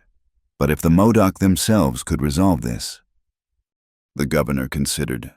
Below, the crowd grew louder. Someone was making a speech about white womanhood and savage defilement. Rachel recognized the voice Josiah Hartwell, the man she suspected of leading the night raids. 24 hours, the governor said finally. If Blue Jacket stands down and returns to tribal authority within 24 hours, negotiations can resume. If not, he didn't need to finish. "I'll need to go immediately," Rachel said. "To reach him in time." "Absolutely not," Stiles interrupted. "A white woman riding into a war party, the scandal alone." "The scandal's already here," Rachel gestured to the window. "At least let me try to prevent bloodshed." Gray Cloud stood slowly, dignity wrapping him like armor. "We accept your terms. Governor, 24 hours. But know this, whether we succeed or fail, history will record what was offered and refused here. Your grandchildren will know whether you chose justice or convenience." They were escorted out through a back entrance to avoid the mob. Lieutenant Morrison's men formed a protective square around them, but Rachel could feel the hatred pressing in like heat. Someone threw a stone that struck Willow Song's shoulder. The translator didn't even flinch. As they mounted for the desperate ride back, Rachel caught Morrison's arm. "Lieutenant, I need your help." He looked uncomfortable. "My orders are to see you safely back." "And you will, but I need to reach Blue Jacket before he attacks. You know the terrain better than any of us. Where would you position warriors to ambush the railroad camp?" Morrison studied her for a long moment, then pulled out a map. "Here, Skull Creek Canyon, water access, defensive positions, escape routes into the lava beds. If I were planning an ambush, then that's where I'm going." "Mrs. Cross, that's..." "Necessary. Lieutenant, unless you prefer explaining to the governor why you let war start when it could have been prevented." They rode hard through the afternoon, the delegation splitting Gray Cloud and the elders returning to the main camp to inform Nightbear, while Rachel, Willow Song, and 3 warriors headed for Skull Creek. Morrison, against his better judgment, provided an escort to the canyon's edge. They found Blue Jacket's band at dusk, positioned exactly where Morrison had predicted. Warriors in war paint, rifles ready, the smell of violence thick as smoke. Blue Jacket himself stood on a promontory, watching the railroad camp below through field glasses. His warriors surrounded Rachel's party immediately, weapons raised, but Blue Jacket held up a hand, turning to face her with something like satisfaction. "So," he said, "the white woman comes to beg. I come to offer you a choice." Rachel dismounted, very aware of the rifles pointed at her. "Return now, and negotiations continue. Attack, and you give them excuse to destroy everyone your aunt who makes the best pemmican, your cousin's new baby. The elders who taught you strength. Better death than slavery. Better life than martyrdom." She stepped closer. ignoring the warrior's tension. "I've just come from the governor. They're listening. Finally. Not because they want to, but because we're making them. Your attack hands them an excuse to stop listening." "Let them come. We'll water this ground with their blood." "And then, when you're dead and they use your violence to justify everything." Rachel pulled out a paper. "Look, boundaries that include the sacred springs, hunting rights, federal recognition, not perfect, but survivable. Your war destroys all of that." Blue Jacket laughed bitterly.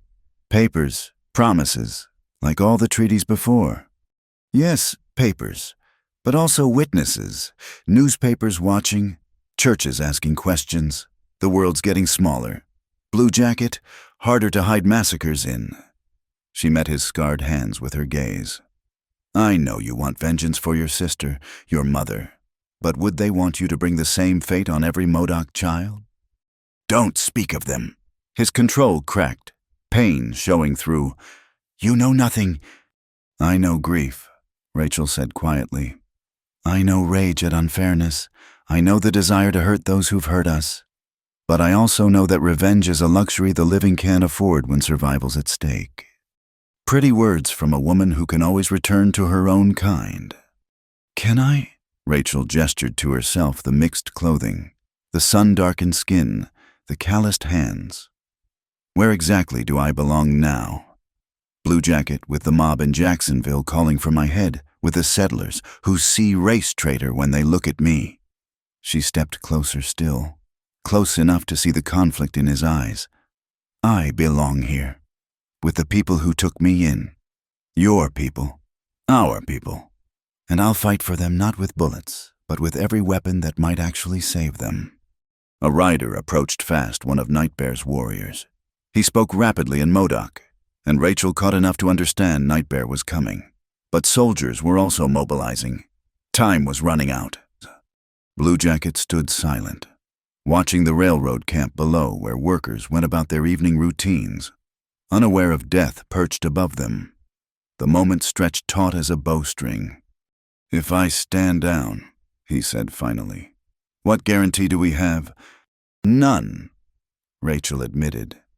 "Except the chance to keep fighting tomorrow and the day after. Dead warriors guarantee only silence." Willow Song added her voice, translating for the assembled warriors. Some lowered their weapons slightly, uncertainty replacing bloodlust. Then Nightbear arrived, riding hard with a dozen warriors. He dismounted in one fluid motion, crossing to face Blue Jacket. The cousins stood eye to eye, leadership and rebellion balanced on a knife's edge. "Stand with me," Nightbear said simply. "Not in surrender, but in cunning. Let them think us tamed while we grow strong. Let them believe their papers bind us while we teach our children both languages, both ways of war. You ask me to swallow pride. I ask you to choose futures over gestures." Nightbear pulled something from his shirt, Rachel's jade brooch. "She gave this to bind our peoples, not in conquest but in survival. Your rage honors the dead, cousin, but only patience serves the living." Blue Jacket's scarred hands clenched and unclenched. Around them, warriors waited. The railroad camp continued its oblivious existence, and time ticked away. Finally, impossibly, Blue Jacket stepped back. 24 hours, I give you that, but if their promises prove false, then we fight together. Nightbear finished, as we always should have. The war party dissolved back into the gathering darkness. Weapons lowered but not abandoned. Rachel found herself shaking with released tension. Nightbear's arm came around her, solid and warm. "That was beyond foolish," he murmured. "It worked. This time, Blue Jacket's pride won't stay leashed forever. Then we'd better make the lease worth something." They rode back through darkness, reaching the main camp as dawn broke. A messenger was already waiting. The governor would resume negotiations, but only if a permanent solution to the Blue Jacket problem could be guaranteed. Rachel swayed with exhaustion, but forced herself to think. Make him war chief of the reservation. Give him authority over defending our boundaries. Channel the warrior into protector. Nightbear smiled tiredly. Politics again. You're learning too well. I had excellent teachers. By full daylight, runners were carrying new proposals. By noon, telegraph wires hummed with careful words. By evening, a framework emerged, not victory, but not annihilation. The lava bed's heart would remain Modoc, with federal protection and limited sovereignty. The railroad would route north, grumbling but compliant. Blue Jacket would have his war band, tasked with preventing encroachment. It wasn't enough. It was everything. 3 days later, the formal documents were signed at Fort Klamath. Rachel stood beside Nightbear as witnesses, wearing her mixed costume that had become her declaration. The watching crowd included reporters scribbling notes about the unusual arrangements and the striking figure of the white woman who chose to bridge two worlds. That night, in their dwelling in the protected lava beds, Rachel finally allowed herself to cry for relief, for exhaustion, for all the losses that couldn't be prevented even in partial victory. Nightbear held her through it, understanding without words. When her tears were spent, he spoke quietly. You saved us, not in the way we hoped, but in the way that was possible. We saved ourselves, she corrected. All of us, working together. Still, the bridge held. Bridges need constant maintenance, Rachel said, managing a watery smile. This one's going to need plenty. Outside, the camp was celebrating with cautious joy. They'd won the right to remain, to continue, to adapt on their own terms. It was more than most tribes would achieve in the years to come, though that knowledge lay in a future none could see. For now, there was a people's survival, a woman's choice vindicated, and two hearts finding home in the most unlikely place. The morning would bring new challenges enforcing boundaries, managing promises, teaching children to walk in both worlds without losing themselves in either. But tonight, Rachel Cross closed her eyes and listened to the sound of drums and laughter, of life persisting against all odds. She'd been delivered as property and transformed herself into a bridge. What happened next had indeed shaken the frontier, not with violence, but with the radical possibility that different peoples might coexist. However, imperfectly. The jade brooch caught lamplight on Nightbear's shirt, symbol of all they'd traded and gained. Tomorrow, it would return to Rachel, completing a circle of trust. Tonight, it was enough to have won another dawn. The morning of the signing dawned cold and clear, frost glittering on the lava rocks like scattered diamonds. Rachel stood beside Nightbear at Fort Klamath's parade ground, watching as officials arranged tables and chairs with the precision of a military operation. The American flag snapped in the wind above them, its sound sharp as gunfire in the tense quiet. No turning back now, Nightbear murmured. Adjusting the formal chief's regalia, he wore a careful blend of traditional authority and diplomatic necessity. We turned back the moment we chose survival over glory, Rachel replied, smoothing her own dress. She'd chosen carefully her mother's blue wool, properly Victorian in cut, but adorned with Modoc beadwork at collar and cuffs. The jade brooch returned to her that morning, pinned at her throat like a green star. Captain Brevard approached, his expression unreadable. The governor's party has arrived. Also, he hesitated. There are protesters at the gate, some calling for your arrest. Mrs. Cross. Let them call, Rachel said steadily. Words can't hurt what actions have already proven. The ceremony itself was surprisingly brief. Governor Grover read the terms aloud, his voice carrying across the assembled witnesses soldiers, officials, reporters, and a carefully selected group of settlers who supported the peace. The Modoc delegation stood proud despite their small numbers: Nightbear, Grey Cloud, 3 clan mothers, and Rachel as official translator and witness. The terms were less than they'd hoped, but more than they dared expect: 60 square miles centered on the lava beds, including the sacred springs and traditional hunting grounds, federal recognition of limited sovereignty, annual compensation for land ceded, the right to maintain their own peacekeepers, Blue Jackets' role officially sanctioned, and crucially, protection from encroachment under federal law. When it came time to sign, Nightbear's hand was steady. He wrote his name in both scripts, the curving Modoc symbols and Nathan Cross in English letters. The dual signature sent its own message about adaptation and persistence. Then came an unexpected moment. Governor Grover turned to Rachel. "Mrs. Cross, as translator and witness, your signature is also required." Rachel felt the weight of eyes upon her, Modoc eyes trusting her to bridge their words correctly, white eyes judging her for the choice she'd made. She took the pen and signed clearly, Rachel Cross, translator and cultural liaison. The titles were her own addition, claiming a role that went beyond wife or captive or curiosity.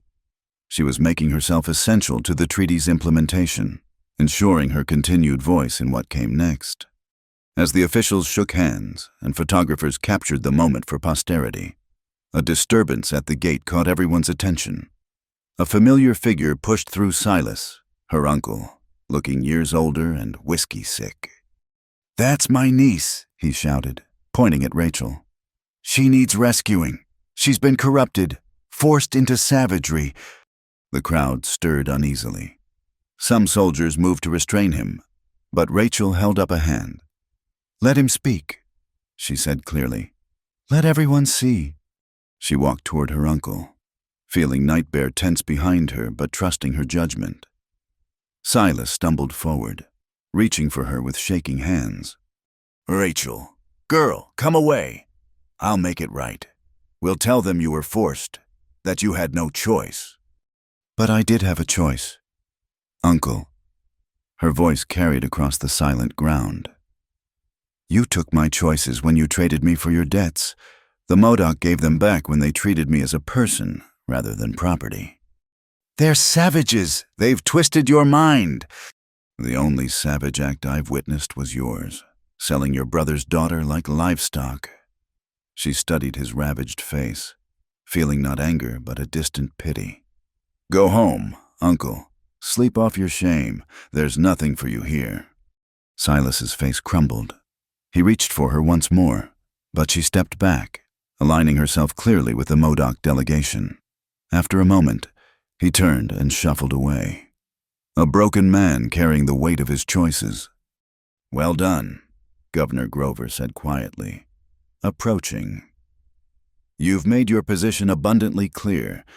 My position has never been in doubt, Governor, only other people's perception of it." The journey back to the lava beds took 3 days, but it felt like crossing between worlds. As they entered Modoc territory, their territory now, protected by law people, emerged from dwellings to line the path. Some cheered, some wept, some simply stood witness to the improbable survival their leaders had negotiated. Blue Jacket waited at the camp's edge with his warriors, armed and vigilant. His scarred hand still gripped his rifle, but he inclined his head slightly as Nightbear passed. "The papers are signed," Nightbear told him. "You are war chief of the Modoc Reservation, charged with defending our boundaries. And if they break their word, then your warriors will be ready. But for now, we build." The celebration that night was subdued but genuine. They had won the right to exist, to continue their ways within prescribed boundaries. Children would learn their language without fear of punishment. Elders could die on ancestral ground. It was not freedom as they'd known it, but it was life. Rachel found herself pulled into the dancing willow song, teaching her the steps of a celebration dance that spoke of endurance and renewal. Her feet found the rhythm, her body moving with a grace that would have seemed impossible months ago. Later, as the fires burned low, she walked with Nightbear to the spring that fed the camp, the same spring where they'd first kissed, where everything had changed between them. "What now?" she asked, watching starlight dance on the water. "Now we learn to live within lines drawn on maps. We teach our children to walk in both worlds. We prove ourselves worthy of the trust you helped us earn." He pulled her close. "And we build that bridge you spoke of, stone by stone, day by day. It won't be easy. There'll be those on both sides who'll try to tear it down. Then we'll build it stronger." He kissed her softly. "We've done the impossible once. We can do it again." The years that followed proved both prediction true. There were challenges settlers who tested boundaries, young Modoc who chafed at restrictions, government officials who tried to alter agreements. But there were also victories: the first Modoc child to attend the territorial school without losing her language, the successful prosecution of settlers who violated reservation boundaries, the slow growth of understanding between neighbors who'd been enemies. Rachel established a school where children learned both alphabets, both histories. She wrote articles for Eastern newspapers, keeping distant eyes on local injustices. She testified before congressional committees, her mixed dress and clear voice challenging assumptions about civilization and savagery. Blue Jacket evolved into a fierce but fair protector, channeling warrior traditions into maintaining peace through strength. He never fully trusted Rachel, but he came to respect her, especially after she stood between his warriors and federal troops during a boundary dispute, refusing to move until both sides lowered their weapons. Tallgrass Woman lived to see her first great-grandchild born free on Modoc land, protected by law, if not by love from the outside world. Before she died, she pressed a beaded necklace into Rachel's hands. "For your daughter," she said, "so she knows she belongs to both skies." That daughter came 2 years after the treaty, born during a spring storm that Gray Cloud declared auspicious. They named her Mary Standing Bridge Cross Mary, for Rachel's mother. Standing Bridge for what she represented. She grew up speaking both languages as native tongues, moving between worlds with an ease her parents had to fight to achieve. 10 years after the signing, a reporter from San Francisco came to write about the unusual experiment of the Modoc Reservation. He found a functioning community farms, mixing traditional and modern methods, children attending an integrated school, young adults training as legal advocates to defend treaty rights. "And you, Mrs. Cross," the reporter asked Rachel as they stood overlooking the valley, "do you ever regret your choice?" Rachel touched the jade brooch, now worn smooth by years of handling.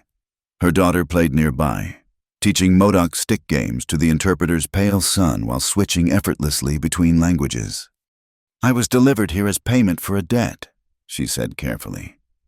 "What happened next was my choice. And every morning, I choose again." The article, when published, carried the headline, "The Bridge That Holds a Decade of Peace in the Lava Beds." It told of transformation and adaptation, of a white woman who chose belonging over blood, of a people who chose survival over extinction. But for Rachel, standing in the doorway of her home as sunset painted the lava beds red, the story was simpler. It was about love that grew in impossible ground, love that built bridges where others saw only chasms, love that endured through fear and hope and the slow work of daily life. Nightbear joined her, older now but still vital, still carrying himself with the authority of earned leadership. "No regrets?" he asked, echoing the reporter's question. "None," Rachel said, leaning into his warmth. "We built something here, not perfect, but real, lasting." "The bridge still stands," he agreed. Their daughter's laughter carried on the evening wind, mixing with the traditional songs the elders were teaching and the English rhymes the younger children had learned.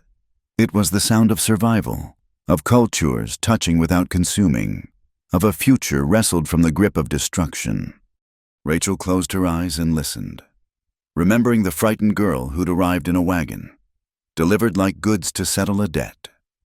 That girl was gone, transformed into this woman who stood on the ground she'd helped protect, surrounded by the family she'd chosen and who'd chosen her in return. The jade brooch caught the last light, green as spring growth, green as hope, green as the bridge between worlds that love had built and stubborn courage maintained. Tomorrow would bring new challenges, it always did. But tonight, with her husband's arm around her and her daughter's voice on the wind, Rachel Cross knew she was exactly where she belonged. The bridge still stands, It always would, as long as there were those willing to walk it, tend it, and remember that the strongest structures are built not from single stones, but from many different pieces, carefully fitted together, each supporting the whole. The stars emerged overhead, the same stars that had witnessed her arrival and transformation. They would witness whatever came next, the struggles and triumphs of a people determined to endure, and the woman who'd helped them write a different ending than history intended. For now, that was enough, more than enough. It was everything. Thank you so much for listening to this story. I'd love to know where you're listening from. Please share in the comments below so we can connect and exchange thoughts about Rachel and Nightbear's journey. If you enjoyed this tale from the Wild West, don't forget to subscribe to Wild West Night, hit that like button, and press the hype button to help more people discover these stories of love, courage, and survival on the American frontier. Your support means the world and helps keep these narratives alive. Until next time, partners.